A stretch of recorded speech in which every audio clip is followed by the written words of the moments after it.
الحمد لله الذي كفى وسلام على عباده الذين اصطفى أما بعد فقد قال الله تبارك وتعالى في القرآن المجيد والفرقان الحميد. أعوذ بالله من الشيطان الرجيم. بسم الله الرحمن الرحيم. يومئذ يصدر الناس أشتاتا ليروا أعمالهم فمن يعمل مثقال ذرة خيرا يره ومن يعمل مثقال ذرة شرا يره. صدق اللہ العظیم. بزرگان محترم، میرے نوجوان ساتھیوں، گزشتہ مجلس میں آپ حضرات نے سنا تھا کہ حضرت اسرافیل علیہ السلام جب دوسرا سور پھونکیں گے تو اللہ کے حکم سے زمین اپنے اندر موجود دفینوں کو، خزینوں کو، سونے چاندی جواہرات کو اور مردوں کو باہر پھینک دے گی. جہاں زمین کا ایک عمل یہ ہوگا، وہیں اللہ کے حکم سے زمین دوسرا عمل یہ کرے گی، دوسرا کام یہ کرے گی کہ پیدا ہونے والے تمام انسانوں کی خبریں زمین کے جس حصے پر، جس ٹکڑے پر قیامت تک جو کچھ ہوا ہے، سب کا سب اس نے ریکارڈ محفوظ کر رکھا ہے. وہ اللہ کے سامنے صداقت کے ساتھ، سچائی کے ساتھ ہو بہو بیان کرے گی. کیسے کرے گی، کیسے پاسبل ہے، یہ آپ گزشتہ مجلس میں سن چکے ہو. یہ آج کے زمانے میں اشکال کی کوئی بات نہیں بنتی. کمپیوٹر ایجاد ہونے کے بعد یہ مسئلہ سولو ہو گیا کہ بھئی کیسے زمین ہو، یا پھر یہ کہ آگے آئے گا کہ نامہ اعمال میں حضرت آدم علیہ السلام سے لے کر موت تک، قیامت تک جتنے کروڑوں خربوں اربوں انسان آئے اور ان کی 50-60 سالہ زندگی، پھر ان کے اچھے برے اعمال، یہ کیسے ایک چیز میں محفوظ رہ سکتے ہیں. تو اللہ نے کمپیوٹر ایجاد کر کے اور دوسرے آلات کو ایجاد کر کے یہ سمجھا دیا. اللہ نے قرآن کریم میں پہلے ہی بتا دیا تھا، سَنُرِيهِمْ آيَاتِنَا فِي الْآفَاقِ وَفِي أَنفُسِهِمْ حَتَّى يَتَبَيَّنَ لَهُمْ أَنَّهُ الْحَقُّ. ان قریب ہم کائنات میں اور تمہاری ذاتوں میں ایسی نشانیاں پیدا کر کے دکھائیں گے کہ جن کو دیکھ کر تمہیں یقین ہو جائے گا کہ دین حق ہے، اللہ کی بتائی ہوئی باتیں حق، مرنے کے بعد دوبارہ زندہ ہونا حق ہے. اور زمین یہ حساب کتاب محفوظ کر رہی ہے، ہمارے سارے کالے چٹھے، سارے اعمال کو محفوظ کر رہی ہے، اور نامہ اعمال میں یہ سب کچھ ہوگا. یہ سب کچھ حق ہے، صادق ہے، سچا ہے. کمپیوٹر کا ایک بٹن دباؤ، سارے کے ساری چیزیں ہمارے سامنے کھل کر آ جاتی ہے. پین ڈرائیو میں لاکھوں انسانوں کے بایو ڈیٹا محفوظ رہتے. اب تو ترقی کا دور ہے، تصویر کے ساتھ باقاعدہ آپ کمپیوٹر میں کسی کا نام لکھو، اس کی تصویر کے ساتھ اس کے کرمینل ریکارڈ سب کچھ آویزہ ہو جاتا ہے، سب کچھ بیان کر دیا جاتا ہے کہ فلاں نے کون سی تاریخ میں اس پر کون سا مقدمہ درج ہے، اس نے کون سا گناہ کر رکھا ہے، اور کتنے کتنے جرائم کیے ہیں، چوری، ڈکیٹی، مرڈر، زنا، یہ سارے کے سارے جو اس پر جرائم ہوتے وہ سب کے سب کچھ کمپیوٹر اپنی اسکرین پر بتا دیتا ہے۔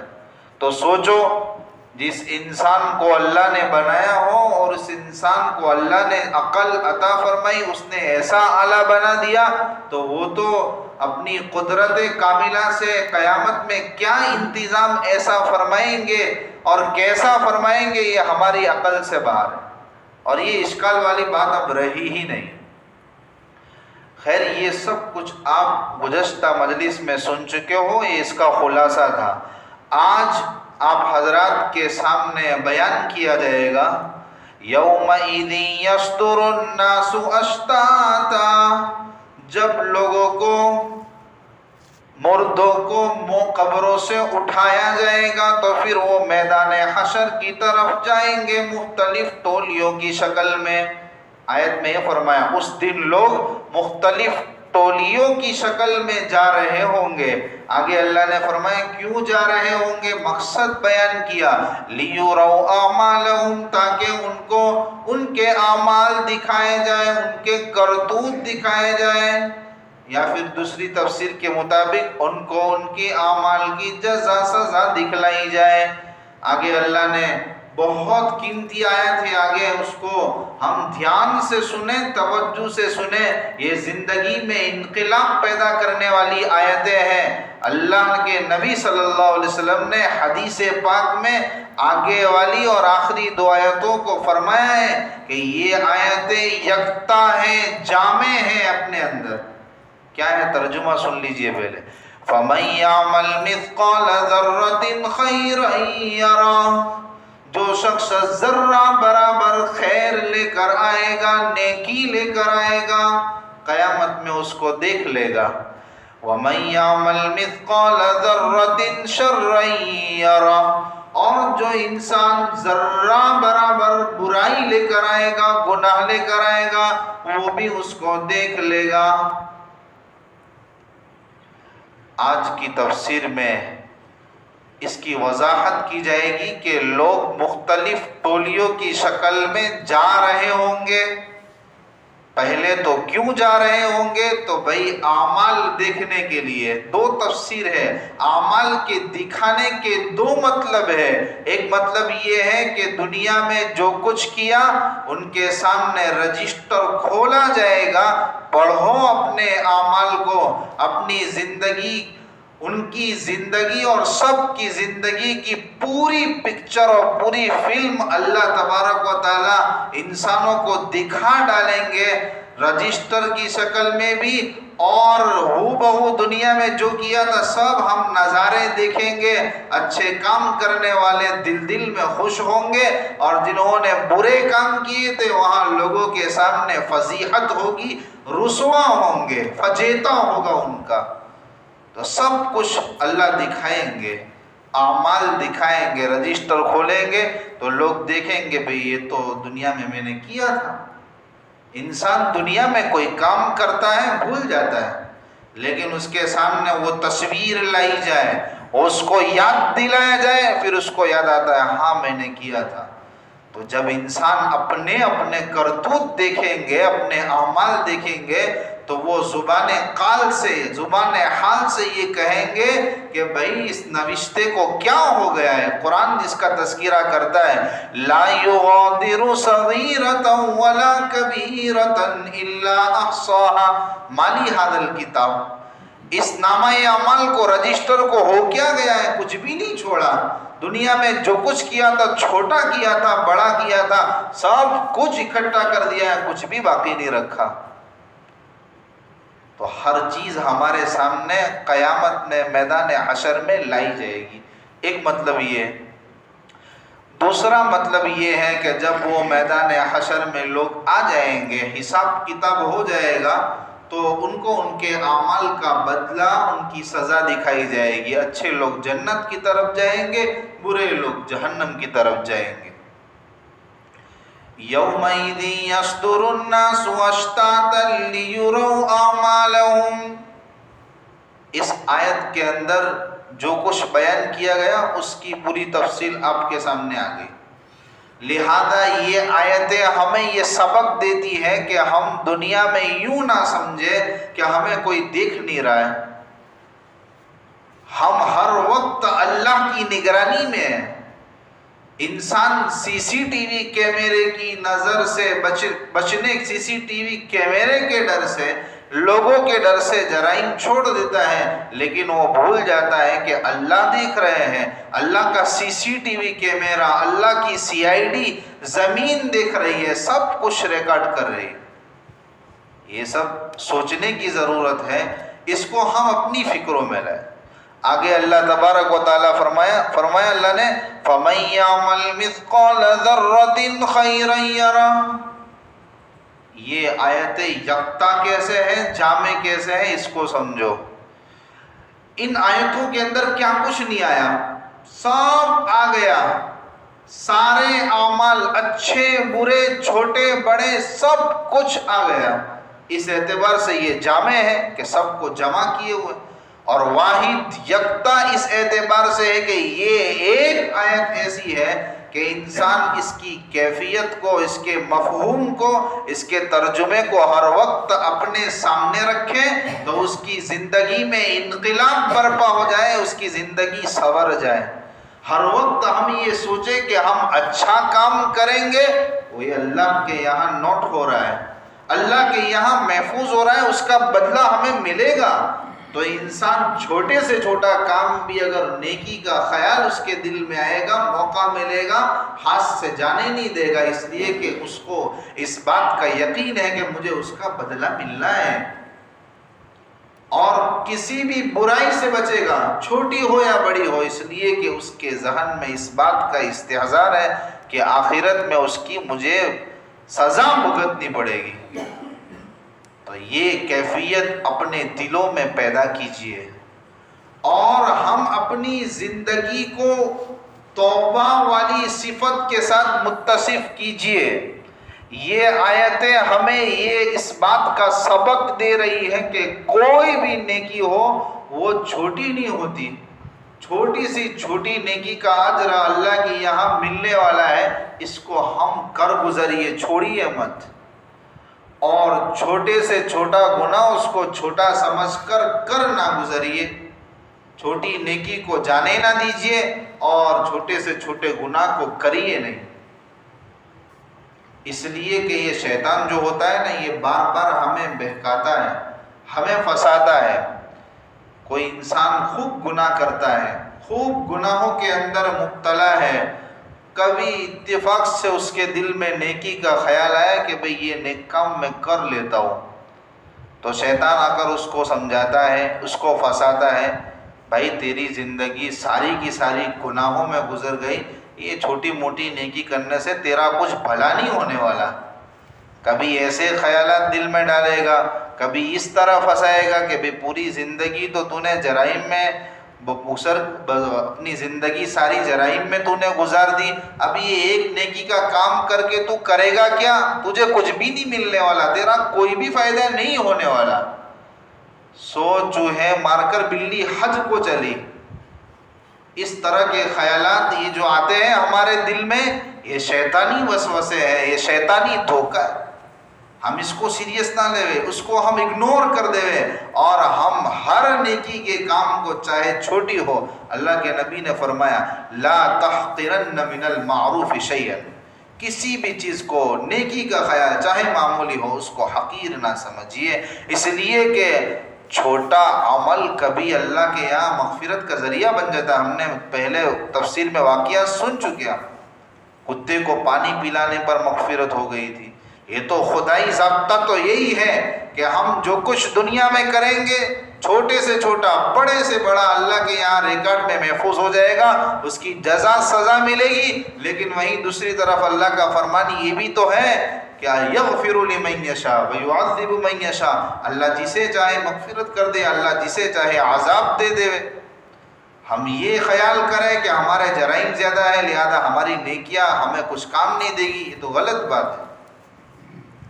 نیکیاں کرنے میں چوکے نہیں، اس لیے کہ چھوٹا سا ہمارا کون سا عمل اللہ کو پسند آ جائے اور اللہ ہمیں حساب کتاب سے محفوظ رکھ دے۔ آگے جو آیت ہے اس میں اللہ نے فرمایا وَمَن يَعْمَلْ مِثْقَالَ ذَرَّةٍ شَرًّا يَرَهُ، اس میں توبہ کی طرف ہمیں رغبت دلائی گئی ہے کہ انسان چھوٹے سے چھوٹا برا کام اس نے کیا ہوگا وہ اس کو بھی رجسٹر میں دیکھ لے گا، اللہ شرط یہ ہے کہ دنیا میں رہتے ہوئے اگر اس نے توبہ کر لی ہے، توبہ سے اس کو دھو دیا ہے، تو پھر وہ رجسٹر سے غائب ہو جائے گا۔ انسان جو بھی دنیا میں گناہ کرتا ہے، 4 چیزیں وہ ہیں جو اس کے خلاف گواہی دے سکتی ہے۔ ایک تو انسان کے خود کے جسم کے اعضاء، وہیں سے تو گناہ صادر ہوں گے، تو وہ قیامت میں خلاف ہو جائیں گے۔ ایک ہے زمین، یومئذ تحدث اخبارہا، کہ زمین سارا ریکارڈ کر رہی۔ ایک ہے فرشتے، کہ فرشتے جو اللہ نے مقرر کیے ہیں وہ سب ہمارے اعمال لکھ رہے، اور ایک ہے نامہ اعمال کہ اس کے اندر سب محفوظ ہے، تو وہ ہمارے خلاف گواہی دیں گے۔ تو ہم کو اگر ان سے بچنا ہے تو ہم 2 منٹ اللہ کے لیے وقت نکالیے۔ اسی مجلس کے اندر اگر ہم اللہ سے یکسو ہو جاتے ہیں، اللہ ہم نے کس کی نافرمانی کی، بس ایک آہ ہمارے دل سے نکل گئی، ہائے ہم نے کس کی نافرمانی کر ڈالی، کتنی غفلت بھری زندگی بسر کر ڈالی، اے اللہ پچھلی والی زندگی کو معاف فرما، اس گناہ میں نے اپنی ساری زندگی صرف کر ڈالی، سود میں، بیاج میں، زنا میں، چوری میں، ڈکیٹی میں، اے اللہ جو بھی مجھ سے گناہ ہوا ہے اللہ اس کو معاف فرما۔ آگے چل کر میں عزم مصمم کرتا ہوں، پکا ارادہ کرتا ہوں کہ یہ گناہ میں نہیں کروں گا تو نہیں کروں۔ اب انسان کبھی یہ سوچتا ہے کہ بھئی کتنی توبہ کر لو، بعد میں ہو جاتے، تو آپ جب توبہ کرو تو بغیر شک و شبہ والی توبہ کرو، صداقت والی توبہ کرو، یقین کے ساتھ توبہ کرو، بعد میں ہو جائے تو کیا مسئلہ ہے، پھر ہم توبہ کر لیں گے، پھر اللہ معاف کر دیں گے۔ لیکن توبہ یہ نیکی کا کام ہے، خیر کا کام ہے، تو ہم اس کو چھوڑے نہیں، بلکہ اس کے ساتھ اپنی زندگی کے ہر لمحات میں ہر گناہ سے اللہ سے معافی مانگیں، اللہ کے سامنے رجوع ہو، تاکہ توبہ کے ذریعے سے ہمارے یہ چھوٹے بڑے جو گناہ ہو چکے ہیں، برائیاں، یہ دھل جاوے۔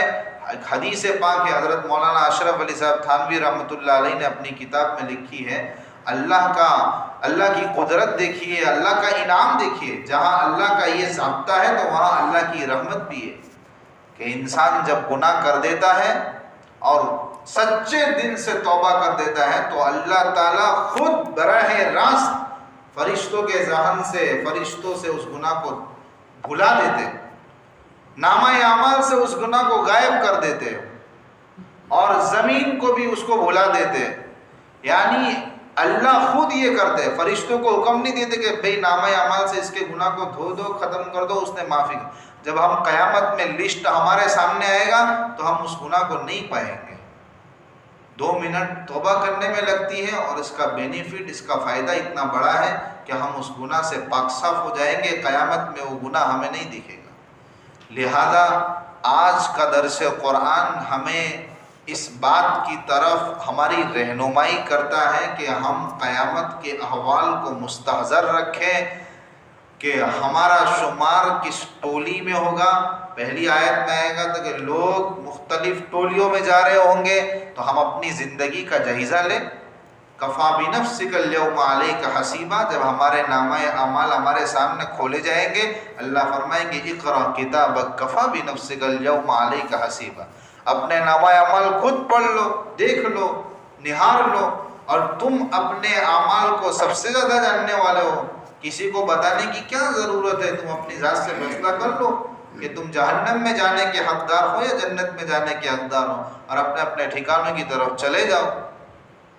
تو ہم اپنی زندگیوں میں جھانکے، ہم دیکھیں کہ ہمارا شمار کس ٹولی میں ہو رہا ہے، ہم میدان حشر میں کس ٹولی کے ساتھ جائیں گے۔ دنیا میں رہتے ہوئے ہم ظلم تو نہیں کر رہے، اس لیے کہ اللہ تعالیٰ دنیا میں تو ظالمین کو ڈھیل دے رہے ہیں، اللہ تعالیٰ ظالمین کو ڈھیل دے، ظالمین بھی یہ حسن ظن میں ہے کہ بھئی چلتا ہے، بھئی کیا فرق پڑ گیا، کچھ بھی نہیں ہو رہا ہے، ہم ظلم کر رہے ہیں برابر، اور لوگ بھی یہ سمجھتے ہیں کہ بھئی ان ظالمین کا تو کوئی بال باقا نہیں کر سکتا، لیکن اللہ نے قرآن کریم میں فرما دیا وَلَا تَحْسَبَنَّ اللَّهَ غَافِلًا عَمَّا يَعْمَلُ الظَّالِمُونَ، ظالمین کے اعمال کے بارے میں یہ گمان مت کرو کہ اللہ تعالیٰ ان سے بے خبر ہے، غافل ہے۔ انما یؤخرهم لیوم تشخص فیہ الابصار، اللہ تعالیٰ ان کو ڈھیل دے رہے اس دن کے لیے کہ جس دن وہ دیکھیں گے ہولناک مناظر کو تو ان کی آنکھیں پھٹی کی پھٹی رہ جائے گی۔ اللہ تعالیٰ اس قیامت کی ہولناکیوں سے ہماری حفاظت فرماوے اور ہمارا شمار نیک اور صلحاء لوگوں میں فرمائے، اس لیے کہ نیک اور صالح بننے میں ان کی ٹولیوں کے اگر ہم شامل ہو گئے تو ایسے لوگ ان عذابات سے اور ان مہلک چیزوں سے محفوظ رہ جائیں گے، ان کو اللہ کا سایہ نصیب ہوگا، اور جسے اللہ کا سایہ نصیب ہو گیا تو پھر تو وہ سمجھ لو کہ ایئر کنڈیشنر، پھر ان کو قیامت کی گرمی کا احساس نہیں ہوگا۔ ہم نے قیامت کے بارے میں ہم نے سنا ہے، حدیث پاک میں بھی آتا ہے کہ بھی سورج کتنا قریب ہو جائے گا، ہم نے نہیں سنا کہ 1 میل سے زیادہ قریب ہوگا۔ ابھی دنیا میں 9,300,00,000 تقریباً سائنسدان بتاتے ہیں کہ اتنا سورج ہم سے دور ہے۔ جب گرمی کا زمانہ آتا ہے تو ہم ایسی گرمی برداشت نہیں کر پاتے ہیں دنیا کی، تو جب 1 میل جب ہمارے سر کے اوپر ہوگا، سر سے دور ہوگا تو سوچو کیا عالم ہوگا۔ لیکن میرے بھائیوں، جس نے دنیا میں رہتے ہوئے ایمان کے ساتھ زندگی بسر کی ہوگی، کفر و ضلالت کے ساتھ زندگی نہیں گزاری ہوگی، اور اپنی خواہشات کو اللہ کے لیے قربان کیا ہوگا، خواہشات پر لگام لگائی ہوگی، اپنی زندگی کو خواہشات سے کنٹرول کیا ہوگا اور اچھے عمل کیے ہوں گے، اطاعت کے ساتھ فرمانبرداری کے ساتھ زندگی گزاری ہوگی، تو یہ ساری چیزوں سے محفوظ رہے گا۔ قیامت تو اس کے لیے بھی ہوگی، وہی سورج اس کے لیے بھی بس 1 میل کے فاصلے پر ہوگا، بالکل قریب ہوگا، اور وہی ساری سختیاں ہوگی، لیکن اللہ ایمان والوں کو، اعمال والوں کو، اطاعت گزار بندوں کو اپنا سایہ نصیب کریں گے۔ ایک گرمی کا احساس اسے نہیں ہوگا، بلکہ وہ تو ٹھنڈی ہوگی، اس کے لیے تو ایسی جیسا انتظام ہوگا۔ اس لیے اللہ تعالیٰ ہم سب کو نیک صلحاء کی ٹولیوں میں شامل فرماوے، اور دنیا کی زندگی کو غنیمت جانتے ہوئے ہم ہر نیکی کے کام کو کرنے والے بنے، ہر برائی سے بچنے والے بنے۔ انسان ہے، خطا کار ہے، گناہ ہو جاتے ہیں، لیکن غلطیوں پر ندامت ہو جاوے، یہ انسان ہونے کی علامت ہے۔ بھلے مانس بنے، ہم تائب بنے، توبہ کرنے والے بنے، تو انشاءاللہ ہم آخرت کی نعمتوں سے فائدہ اٹھا پائیں گے۔ یہ سورہ زلزال کی تفسیر کا سلسلہ مکمل ہوا، انشاءاللہ آگے اور تفسیر کی جائے گی۔ صدق اللہ العظیم۔ سورہ بینہ ہے، سورہ بینہ کی تفسیر ہوگی انشاءاللہ۔